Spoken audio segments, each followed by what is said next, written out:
इस समय बड़ी खबर करनाल से आ रही है और हम आपको एक महत्वपूर्ण जानकारी देना चाहेंगे कि करनाल के डिप्टी कमिश्नर जो है अभी प्रेस कॉन्फ्रेंस करेंगे, लेकिन उससे पहले एक महत्वपूर्ण जानकारी हम देना चाहेंगे जो अभी तक जो है करनाल प्रशासन ने तय किया है। जो लॉकडाउन था और दुकानों के खुलने का समय था उसमें चेंज किया गया है। जी हां, उसमें चेंज किया गया है। बड़ी महत्वपूर्ण खबर है। हमारी सिर्फ आप सभी से अपील है कि जो भी लोग इस वीडियो को देख रहे हैं, इस वीडियो को ज्यादा से ज्यादा जरूर शेयर कीजिएगा। काफी महत्वपूर्ण जानकारियां करनाल के जो डिप्टी कमिश्नर है वो आज प्रेस कॉन्फ्रेंस में देंगे। लेकिन एक चीज निकलकर सामने आई है कि ओड इवन सिस्टम जो है करनाल में खत्म कर दिया गया है। ओड इवन के हिसाब से अब दुकानें नहीं खुलेंगी। और दूसरी महत्वपूर्ण जानकारी है कि 9 बजे से लेके 7 बजे तक जो है दुकानें खुलेंगी। 9 बजे से लेके 7 बजे तक दुकानें खुलेंगी।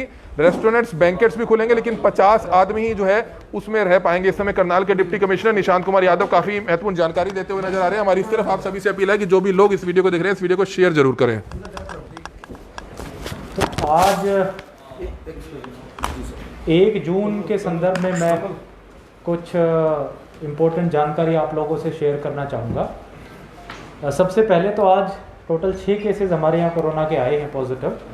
उनमें से 2 लोग पानीपत से संबंध रखते थे। अगर उन केसेस को हटा दिया जाए तो इस प्रकार से टोटल हमारे केसेस की संख्या 56 हो जाती है, 56 हो जाती है। जैसा कि आप लोगों को मालूम है, आज से जो अनलॉक पार्ट 1 शुरू हो गया है, यानी लॉकडाउन जो 31 मई तक था, उसके बाद 1 जून से अब धीरे धीरे फेज्ड मैनर में लॉकडाउन हटाने की प्रक्रिया चालू हो गई है।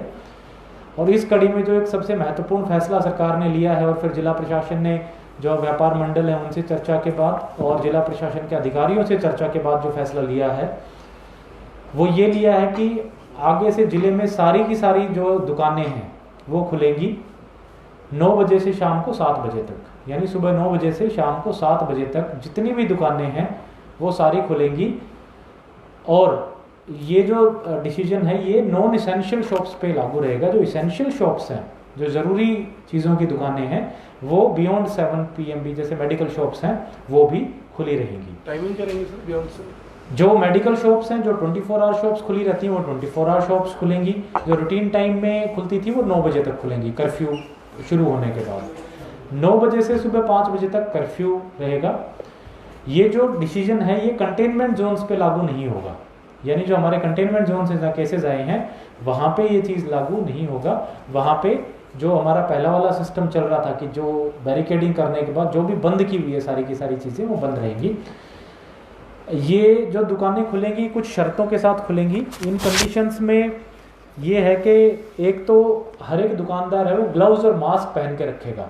अगर कोई भी दुकानदार ग्लव्स और मास्क का वायलेशन करता हुआ पाया गया तो दुकान को तुरंत सील कर दिया जाएगा और आगे कार्रवाई की जाएगी। सोशल डिस्टेंसिंग मेंटेन करना बहुत ज़रूरी है। अगर किसी भी दुकान पे सोशल डिस्टेंसिंग मेंटेन नहीं होती दिखी तो दोबारा से जो है प्रशासन इस पर फैसला ले सकता है, या तो ओड इवन करा देंगे या फिर टाइमिंग्स कम कर दी जाएंगी दुकानों की, या दोनों ओड इवन के साथ साथ भी जो है टाइमिंग कम करवाई जा सकती हैं। होम डिलीवरी का समय 8:30 बजे रहेगा। 8:30 बजे के बाद कोई भी होम डिलीवरी नहीं दी जाएगी। जितने भी रेस्टोरेंट्स, होटल, ढाबे हैं जो अभी home delivery online services applications के ज़रिए कर रहे हैं, वो 8:30 बजे के बाद कोई भी होम डिलीवरी ना करें, ताकि 9 बजे से कर्फ्यू, संपूर्ण रूप से कर्फ्यू का पालन किया जा सके।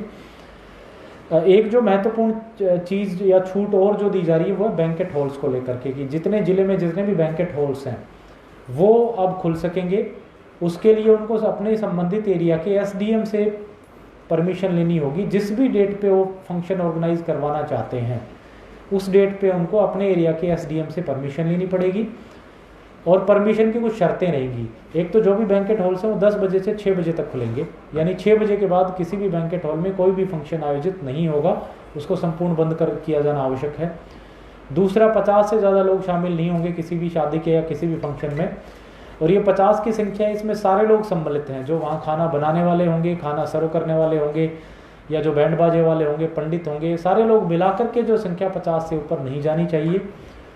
जो भी बैंकेट हॉल्स होंगे वहाँ के जो मैनेजर हैं या ओनर हैं वो एक रजिस्टर मेंटेन करेंगे जिस पे जितने लोग उसमें आएंगे फंक्शन में उसकी सूची बनाई जाएगी या उनका डेटा मेंटेन किया जाएगा।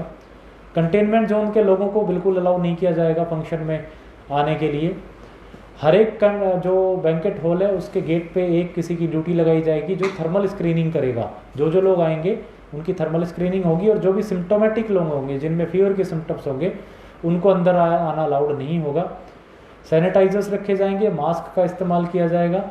ये सारी शर्तों के साथ जो है बैंकेट हॉल्स खुल सकते हैं और ये 10 बजे से स्ट्रिक्टली 6 बजे तक खुले रहेंगे और वो भी सिर्फ एसडीएम के परमिशन के बाद। किसी भी बैंकेट हॉल में सेंट्रलाइज्ड एयर कंडीशनिंग का इस्तेमाल नहीं होगा, यानी नेचुरल वेंटिलेशन या फैंस, पंखे सिर्फ यही चलाएंगे। कूलर चला सकते हैं, सेंट्रलाइज्ड एयर कंडीशनिंग नहीं चलाएंगे ताकि उसमें, क्योंकि जैसा आप लोगों को मालूम है एयर कंडीशनिंग हेल्थ डिपार्टमेंट की एडवाइजरी के आधार पे एयर कंडीशनिंग जो है प्रेफर्ड नहीं है। सर सेंट्रलाइज का मतलब कुछ और है, जो जनरल एसी है वो चल सकते हैं, जो विंडो या स्प्लिट एसीज हैं वो भी नहीं अलाउड है, कोई भी एसी कोई भी नहीं चलेगा। एसी नहीं चलेगा एब्सोल्युटली।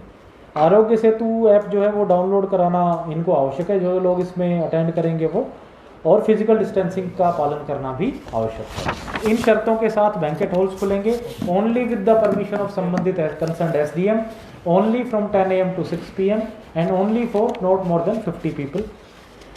दुकानों का जैसे मैंने आपको बता ही दिया है कि सारी की सारी दुकानें खुलेंगी 9 बजे से 7 बजे तक खुलेंगी, और सब्जी की दुकानें सर मास्क और ग्लव जो है लागू रहेंगी। जो सब्जी की जो परमिशन हमने दे रखी हैं सिर्फ वही दुकानें चलेंगी, उसके अलावा जो लोग स्टेशनरी या स्टेशन या एक जगह पे सब्जियां बेचते थे उनके लाइसेंस बनाने की प्रक्रिया, उनको भी रजिस्टर करने की प्रक्रिया एमडी शुगर मिल के दफ्तर में शुरू की जाएगी। जिन जिन लोगों को परमिशन मिलती रहेंगी वो भी फिर अपने यहाँ पे सब्जियां लगा सकते हैं। फास्ट फूड रेडी और लगभग 2-2.5 हज़ार लोग हमने वैसे जो रेडी वाले हैं इनको रजिस्टर कर लिया है, जो सब्जियां बेचने वाले लोग हैं, और इनको परमिशन भी बेचने की दे दी गई है। अब कोई मोटा मोटा शहर में मेरे ख्याल से कोई नहीं छूटा होगा जो सब्जी फल बेचता होगा और जिसको अब परमिशन ना मिली हो।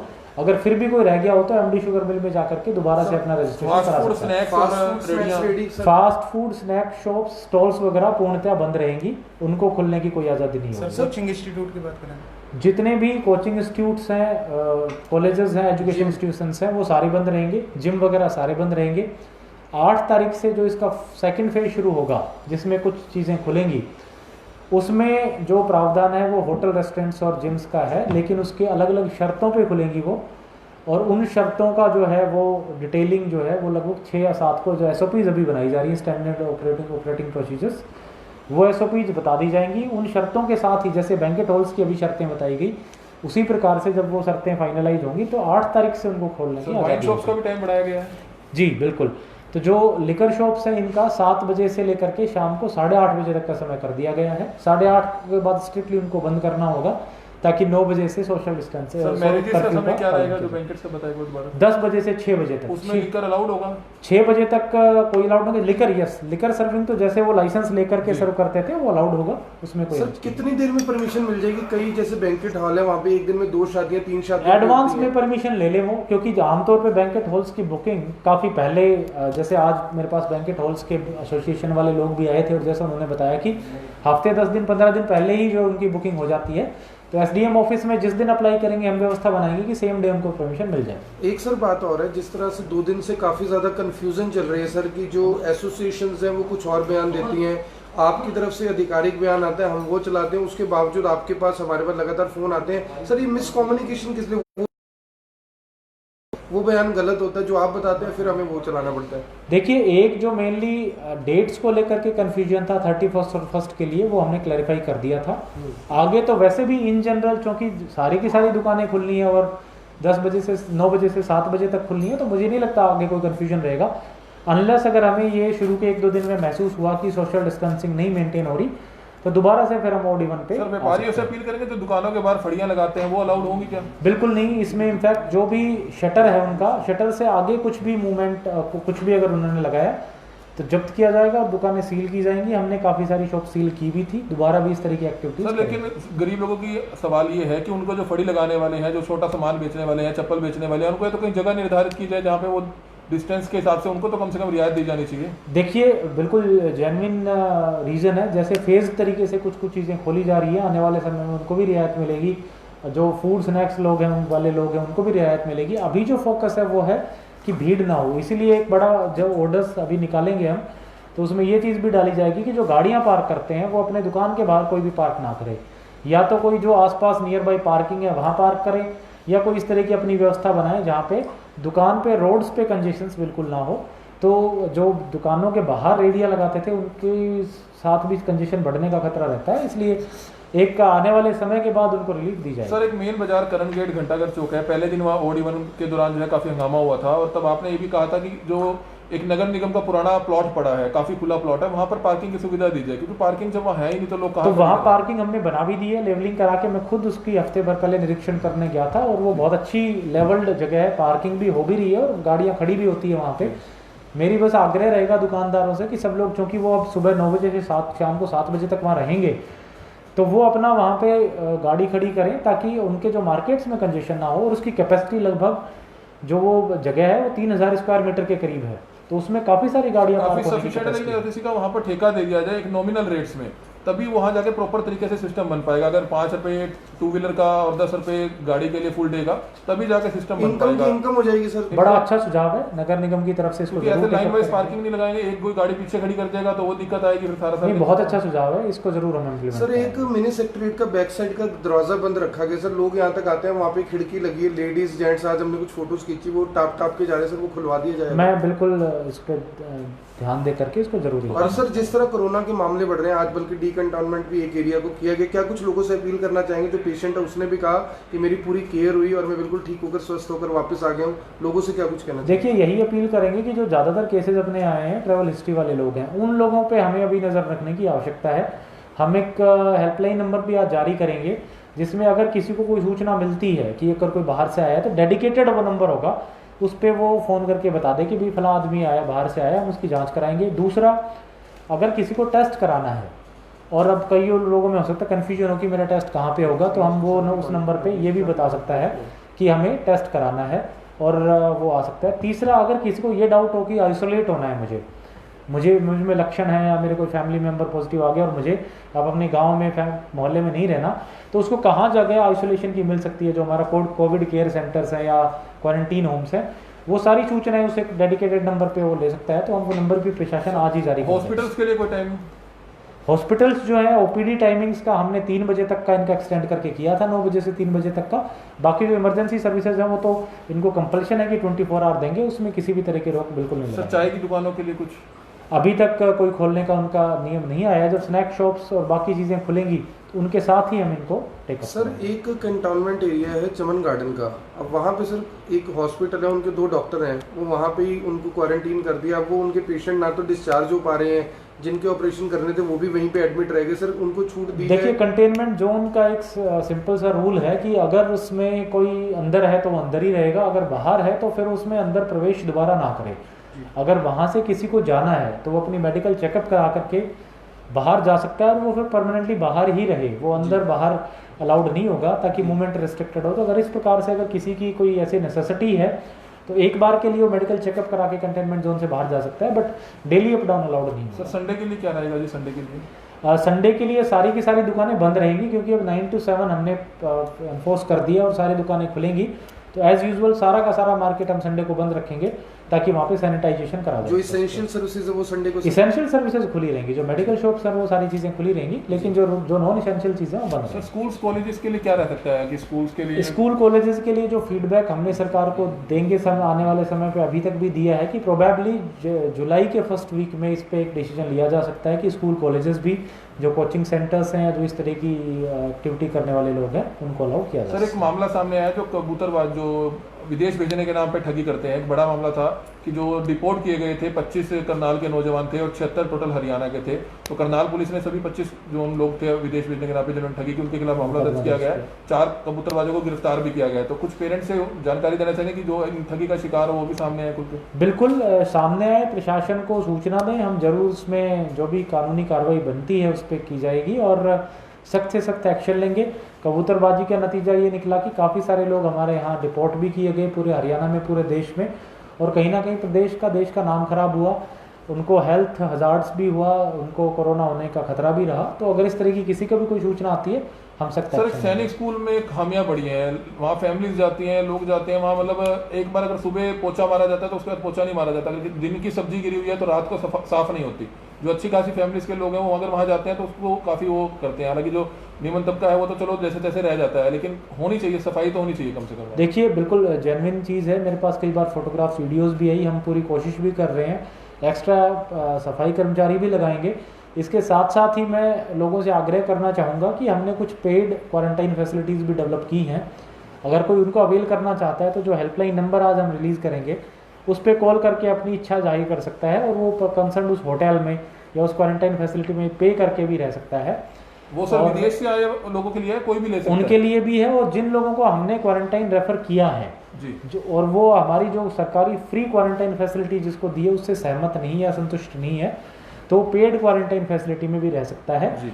इससे दोनों का फायदा है, एक तो जो इंडिविजुअल है उसका सेटिस्फैक्शन लेवल बढ़ेगा और दूसरा होटल्स को बिजनेस या रोजगार मिलेगा। सर 3 सवाल आए हैं अभी लाइव क्योंकि चल रहा है सर।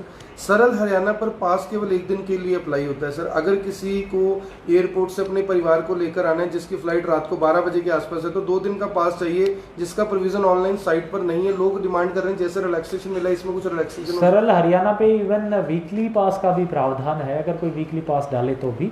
दूसरा, मूवमेंट्स को लेकर के अभी नेबरिंग स्टेट से बात चल रही है, जैसा कि सेंट्रल गवर्नमेंट की गाइडलाइंस में कहा गया था कि इंटरस्टेट मूवमेंट भी फ्री कर दिया जाएगा, लेकिन चूंकि हरियाणा के आसपास दिल्ली मेनली जो ऐसा स्टेट पड़ता है जो काफ़ी कंटामिनेटेड है, तो दिल्ली की अथॉरिटी से हरियाणा सरकार की बातचीत चल रही है। 1-2 दिन में इस पर भी फैसला हो जाएगा कि पासेज को एनफोर्स करना है नहीं करना।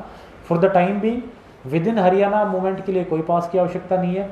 हरियाणा से बाहर मूवमेंट के लिए अभी के लिए जब तक दिल्ली से फैसला नहीं हो जाता तब तक लोग पासेज के लिए अप्लाई करें। पंजाब में सर 30 जून तक के लिए रखा गया लॉकडाउन का पीरियड। अब जो लोग पंजाब जाना चाहते हैं, मान लो उन्हें वहाँ नहीं रोका जाता, वापस आते तो क्या स्थिति रहेगी सर? जो यहाँ से पंजाब जाना चाहते हैं वो पासेज लेके जाएं, और जो बाहर के स्टेट से कहीं से भी आता है करनाल में, उसके लिए 14 डेज का होम क्वारंटाइन मस्ट है। वो 14 दिन के लिए अपने घर में रहे, चाहे वो कोई भी बिजनेस प्रोफेशन करता हो या किसी भी पर्पज़ के लिए बाहर गया हो।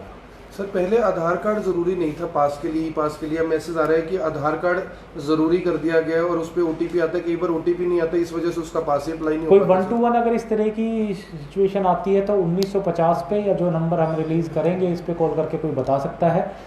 और पासेस की डिमांड ऑफिस में या DC ऑफिस में, CTM ऑफिस में आके बता सकते हैं। पासेस में इन जनरल डिमांड में भी काफ़ी कमी आई है, क्योंकि काफ़ी ज़्यादातर मूवमेंट तो विद इन हरियाणा ही लोगों का होता था, तो वो अब फ्री कर देने की वजह से बहुत ज़्यादा एप्लीकेशंस अभी नहीं है। तो अगर किसी को कोई दिक्कत आती है तो DC ऑफिस या CTM ऑफिस। ट्रेन आज से शुरू हो चुकी है, एक अच्छी राहत मिली है लोगों को। बसेस के लिए कब रहेगा, लोकल के लिए और दूसरी कुछ? लोकल बसेस तो रूट्स रोडवेज तय करके ऑलरेडी चला भी रहा है, और सवारियां बहुत ज़्यादा ना मिलने की वजह से बहुत ज़्यादा रूट्स नहीं हो पा रहे हैं। ट्रेन्स में अभी के लिए 4 अप और 4 डाउन, यानी टोटल 8 ट्रेन शुरू हुई है। आगे ट्रेन की संख्या भी बढ़ेगी। हमने एक फैसला लिया है कि जो 4 ट्रेनें आएंगी यहाँ पे वो 2 मुंबई से आएंगी, तो उसमें कंपलसरीली हर किसी का टेस्ट किया जाएगा। जितने भी नागरिक मुंबई के ट्रेनों से यहाँ पे उतरेंगे, वो दिन में लगभग 40 से 50 की फिगर होती है, उन सब का कंपलसरी हम टेस्ट करेंगे। कल्पना चावला मेडिकल कॉलेज में एक और हमें मशीन मिल गई है, RT-PCR मशीन। 2-3 दिन में उसको हम सेटअप कर देंगे। उसके बाद यहाँ की जो कल्पना चावला की टेस्टिंग कैपेसिटी है 1,500 से 2,000 के आसपास हो जाएगी। उसमें से करनाल जिले को भी 300 से 400 का शेयर मिलेगा, क्योंकि ये वाली लैब है वो 4-5-6 जिलों को कैटर करती है। तो हमारी जो टेस्टिंग कैपेसिटी जब जिले की 400-500 होगी तो हम कोशिश करेंगे ज़्यादा से ज़्यादा। हेल्पलाइन नंबर कब तक जारी करेंगे? आज इवनिंग तक जारी भी कर देंगे, साथ में टर्म्स एंड कंडीशंस भी जारी करेंगे कि किसको कैसे कैसे डील करना है, कहाँ क्वारंटाइन रहना है, क्या कैसे अपना टेस्ट करवाना है। सर एक और सवाल आया कि कल्पना चावला मेडिकल कॉलेज में टेस्टिंग के बाद क्वारंटीन के लिए जब जैसे भेजा जाता है सर, जो लोग बाहर से आ रहे हैं वो कहते हैं कि हम होटल में रुकना चाहते हैं, लेकिन स्टाफ धक्के से एम्बुलेंस पे बिठा के क्वारंटीन सेंटर छोड़ाते हैं सर। तो इस बात के लिए भी सर जैसे आप नंबर बता रहे हैं, हम चाहेंगे कि शिकायत उस पे कम से कम इस हेल्पलाइन पे बिल्कुल शिकायत दर्ज करके और वो संबंधित इंडिविजुअल होटल में जा सकता है। होटल में जब वो वहाँ अपनी स्लिप वगैरह कवर करवा करके जब वो इंश्योर हमें कर देगा कि वो 10 दिन या 7 दिन एज पर द प्रोटोकॉल वहाँ रहने वाला है, उसके बाद उसको वहाँ रुकने की व्यवस्था कर दी जाएगी। क्योंकि इसमें एक चांस ये भी बन सकता है कि कोई इंडिविजुअल 1 दिन के लिए होटल में रुके और फिर अपने घर वापस चला जाए। तो जैसे फॉरेन रिटर्नीज का जो शर्त है या लेट से जो कंडीशंस हैं, 7 दिन का कंपलसरी क्वारंटीन है, उसका हमें प्रूफ देना होगा कि वो होटल में 7 दिन रहने वाला है, उसके बाद हम उसको अलाउ करेंगे। DRT सर कूपन को लेकर कल जो MCs हैं उन्होंने काफ़ी विरोध किया है इस बात का, और ये सच्चाई भी है, आप भी जानते हैं सर कि सही लोगों को जिनको मिलना चाहिए था, आज भी 300 लोग सर फूड एंड सप्लाई के दफ्तर के बाहर खड़े थे। उनका कहना था कि जी हमारे को DRT कूपन नहीं मिल। सर इतनी बड़ी यानी इतना सर्वे भी हुआ, सर्वे करने वालों को भी दिक्कत आई, करवाने वालों को भी दिक्कत आई, फिर भी वो चीज़ नहीं हो पाई जो प्रशासन करना चाहता था। कहीं ना कहीं फेलियर हो गया प्रोजेक्ट की। देखिए करनाल में टोटल लगभग 65,000-66,000 लोगों को इसके एलिजिबल माना गया, लगभग 22,000 फैमिलीज। और इतने बड़े स्केल पे सर्वे कराना, और वो भी कोरोना के टाइम पे अपने आप में एक बड़ा चैलेंज था कि 3 लाख घरों को कंप्लीट करना। मैं मानता हूँ कि क्योंकि मेरे पास भी इस तरह की शिकायतें आई हैं, तो हो सकता है कहीं ना कहीं 5% 7% कोई खामियां रही होंगी, लेकिन बहुत सारी बेनिफिशरीज ऐसे भी हैं जो जेन्युइन है और जिनको राशन मिल भी रहा है। बिल्कुल ठीक है सर। तो अगर इसमें कुछ % अगर इस तरह की अनियमितताएं हैं कि जो जेन्युइन नीडी लोग नहीं हैं और उनको राशन दे दिया गया है, तो उस पर हम संज्ञान भी लेंगे। जो कंसर्न लोकल कमेटी थी, हम उनके एक्सप्लेनेशन भी कॉल करेंगे, और जो नीडी लोग हैं उनका हम जो है राशन कूपन बना के भी देंगे। ये व्यवस्था चूँकि मई और जून तक के लिए थी, तो जो हमारी कोशिश रहेगी कि ज़्यादा से ज़्यादा नीडी लोगों तक जून अंत तक हम उस पर सर एक आइसक्रीम फैक्ट्री वगैरह खुल सकती है अभी आइसक्रीम फैक्ट्रीज को खोलने का फैसला नहीं लिया गया है। एक बार सर फिर probably ब्रांडेड होगा आइटम तो first- बिक रही है सर, मदर डेयरी है, अमूल है, इनके माल तो बिक रहे हैं सर उनके, क्योंकि आउटलेट्स खुले हुए हैं। जितने भी आउटलेट्स हैं जो आइसक्रीम्स के ब्रांडेड हैं, हमने जो परमिशनें दी हैं वो उनके मिल्क आइटम्स और मिल्क प्रोडक्ट्स को खोलने के लिए दी हैं। अगर कोई इस तरह की शिकायत आती है कि वो आइसक्रीम्स वगैरह भी वहाँ से बेची जा रही है, तो हम उस पर कार्रवाई करेंगे। ठीक है। तो ये आपने देखा महत्वपूर्ण जानकारियां देते हुए करनाल के उपायुक्त निशांत कुमार यादव, और हम आपको बताना चाहेंगे कि ओड इवन सिस्टम जो है खत्म कर दिया गया है। जी हाँ, करनाल में ओड इवन सिस्टम जो है खत्म कर दिया गया है, और इसके बाद में हमको बताना चाहेंगे और भी कई ऐसी महत्वपूर्ण जानकारियां। ओड इवन सिस्टम खत्म कर दिया गया है। 50 लोग जो हैं शादी कर सकेंगे, कोई फंक्शन कर सकेंगे। होटल्स, बैंकेट्स, रेस्टोरेंट्स में जो है 50 लोग जो है मिलकर कोई फंक्शन कर सकते हैं, लेकिन उसमें जो है जो कर्मचारी उनके होंगे वो भी जो है उनमें काउंट किए जाएंगे। कई ऐसी महत्वपूर्ण जानकारी है। जो दुकानों का समय है वो 9 बजे से लेकर 7 बजे तक कर दिया गया है। आइसक्रीम की फैक्ट्रियाँ अभी नहीं खुलेंगी। फास्ट फूड रेडी संचालक वाले जो हैं वो अभी अलाउड नहीं है, लेकिन 8 तारीख को जो है काफ़ी रियायत दी जा रही है। 8 तारीख के बाद मंदिर भी खुल सकते हैं, कहीं शर्तें रहेंगी, जिम्स भी शायद ओपन हो सकते हैं, लेकिन 8 तारीख के बाद वह हो सकते हैं। इसलिए 8 तारीख तक और इंतजार कीजिए। लेकिन अगर आज की बात की जाए तो आज करनाल के डिप्टी कमिश्नर निशांत कुमार यादव ये जानकारी देते हुए नजर आ रहे थे कि 9 बजे से लेके 7 बजे तक जो है दुकानों का समय कर दिया गया है। आज भी जो है आप 7 बजे तक दुकानें खोल सकते हैं। ओड इवन सिस्टम कल से लागू नहीं होगा, सभी दुकानें खुलेंगी, लेकिन फास्ट फूड की जो रेडियाँ हैं उनको अभी अलाउड नहीं किया गया है। जो रेडियाँ या फड़ी लगाते थे दुकानों के बाहर उनको भी अलाउड नहीं किया गया है। दुकानें सारी खुलेंगी, लेकिन बाहर आप अतिक्रमण नहीं कर पाओगे। किसी तरह का कोई अतिक्रमण अभी बाहर अलाउड नहीं होगा। आपने बाहर दुकान के सामान नहीं रखना है, अन्यथा आपका सामान जब्त हो जाएगा और आपकी दुकान भी सील की जा सकती है। तो काफ़ी महत्वपूर्ण जानकारियां आज करनाल के डिप्टी कमिश्नर की तरफ से दी गई है, और हम आपको बार बार बताना चाहेंगे संडे को दुकानें नहीं खुलेंगी, संडे को बिल्कुल बंद रहेंगी। हालांकि हम आपको बताना चाहेंगे, ये सवाल पूछा गया कि आइसक्रीम जो है, जो बड़ी कंपनी के जो लोग हैं वो आइसक्रीम बेच रहे हैं, तो इस पर भी उपायुक्त ने कहा कि उनको सिर्फ मिल्क प्रोडक्ट्स बेचने की जो है बात कही गई है। अगर कोई ऐसा बेच रहा है तो उसकी शिकायत आप कर सकते हैं। जिम को लेकर अभी ये जवाब दिया गया है कि जिम जो है 8 तारीख के बाद जो है खोले जा सकते हैं। शर्तों के आधार पर जो है इस तरह का फैसला लिया जा सकता है, लेकिन अभी फिलहाल जिम ओपन नहीं होंगे। क्लिनिक जो है खोल सकते हैं, हालांकि उनको ओपीडी का समय जो है सुबह 9 से 3 बजे का दिया गया है। उसके बाद वे इमरजेंसी ड्यूटी ले सकते हैं, और जो टाइमिंग है दुकानों की टाइमिंग जो है वो 9 बजे से लेकर 7 बजे तक कर दी गई है। ओड इवन सिस्टम खत्म कर दिया गया है, किसी तरह का कोई ओड इवन सिस्टम नहीं रहेगा। स्टॉल्स, फड़ियाँ, रेडियो वाले अभी उनको थोड़ी सी रियायत नहीं दी है। हालांकि सवाल करनाल ब्रेकिंग न्यूज़ ने जरूर पूछा कि उनको बहुत ज़रूरी है, इस पर भी जो है बातचीत की जाएगी, और उम्मीद की जा रही है कि शायद कुछ स्थान निर्धारित किया जाए जहां पर फड़ियाँ जो है, जो सामान बेचने वाले हैं, शायद उनको परमिशन दी जाए। लेकिन अभी बहरहाल ऐसा कुछ नहीं है। लेकिन खासतौर पर जो फास्ट फूड है, जो खाने पीने का सामान बेचते थे, उनको अभी कोई इजाज़त नहीं दी गई है। 8 तारीख के बाद उनको रियायत दी जा सकती है। और बसेस की बात की जाए तो लोकल बसेस सुविधा जो है 1-2 जगह शुरू हो गई थी, लेकिन जो सवारियां हैं उनकी कमी थी, जिस कारण जो है उसको अभी पूरे तरीके से नहीं शुरू किया जा सका है। वो भी जल्द ही जो है शुरू हो जाएगी। ट्रेन हालांकि आज से काफ़ी शुरू हो चुकी है, 4 जाने की और 4 आने की ट्रेनें शुरू हो चुकी हैं। तो इस तरह की जानकारी जो है करनाल के डिप्टी कमिश्नर निशांत कुमार यादव ने दी है। स्कूल्स, कॉलेजेस, इंस्टीट्यूट्स अभी बंद रहेंगे, अभी ओपन नहीं होंगे, और 1 जुलाई से उम्मीद है शायद वह ओपन हो सकते हैं। तो इस तरह की जानकारी हम आपको बताना चाहेंगे कि करनाल जिले भर की ये जानकारियाँ, इसलिए आप सभी से अपील है कि जो भी लोग इस वीडियो को देख रहे हैं कि करनाल में पूरे जिले में दुकानें खोल दी गई हैं। सुबह 9 बजे से लेकर शाम के 7 बजे तक ये दुकानें खुली रहेंगी। इसलिए आप सभी से अपील है कि जो भी लोग इस वीडियो को देख रहे हैं, इस वीडियो को ज़्यादा से ज़्यादा शेयर जरूर करें। Kamal media, Karnal breaking news, Karnal.